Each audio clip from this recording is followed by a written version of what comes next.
Señales pares e impares. Gráficas con Python. Unidad 1. Señales.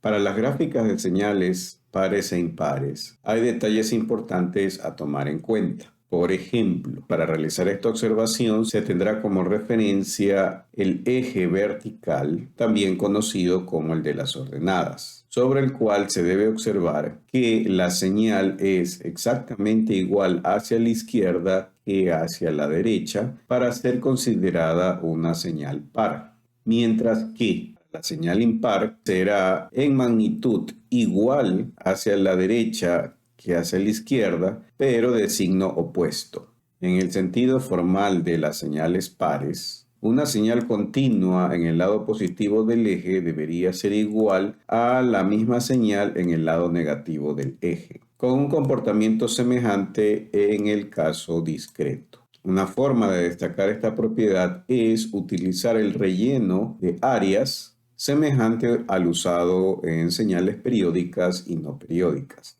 por lo que podemos usar el algoritmo realizado en la sección anterior. El ejemplo de la señal periódica coseno centrada en el origen es un ejemplo de señal par. Detalles a observar. Se definía el periodo, la frecuencia en hertz y la frecuencia angular en radianes por segundo. La línea de la función coseno mostraba cuál era la señal. Para observar esta función, lo más importante es revisar cuántos periodos se van a incluir en la gráfica, que se definían con el parámetro m.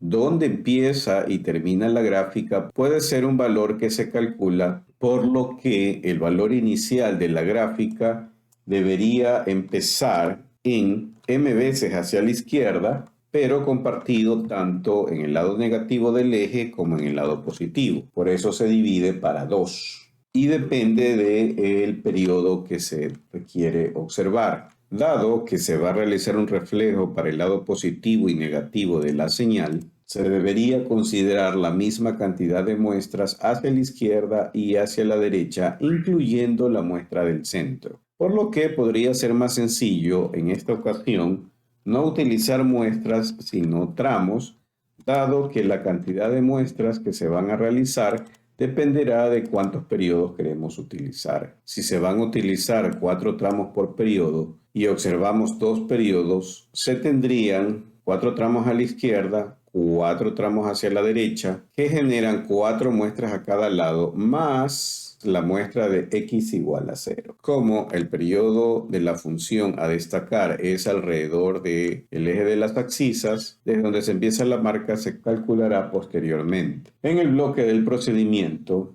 el último valor a usar en el eje de las X será más que el mismo valor de la izquierda, pero con signo cambiado, obtenido mediante el uso del signo negativo de t sub 0.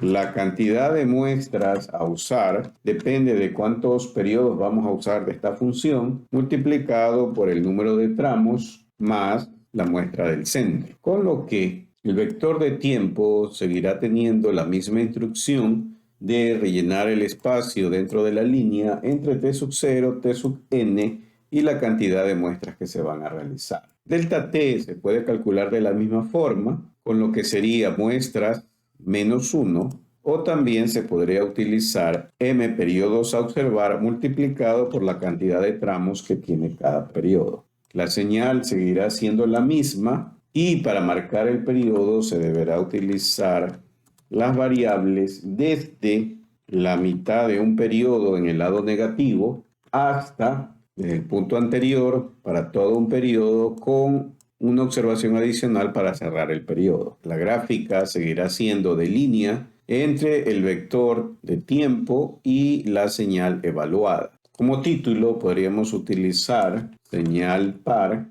que sigue realizando el marcado del área entre el eje de las X y lo calculado dentro del periodo. Para marcar una línea vertical se puede añadir un X igual a 0 y para resaltarla se podría utilizar un color, por ejemplo, rojo.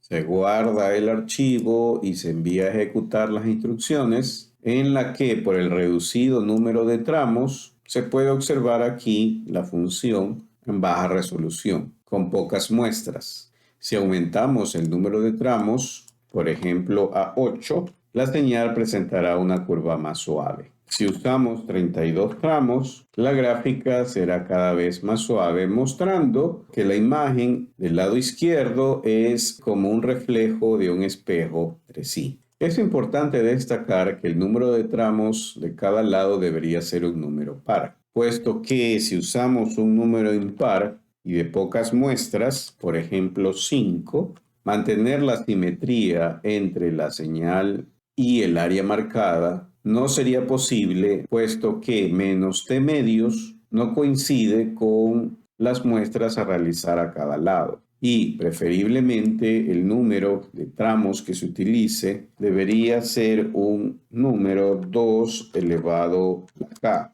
siendo k un número entero. De tal manera que podemos utilizar aquí 2, 4, 8, 16 o 32 para ir obteniendo una curva cada vez más suave y se mantenga la relación entre las áreas marcadas y los puntos a usar.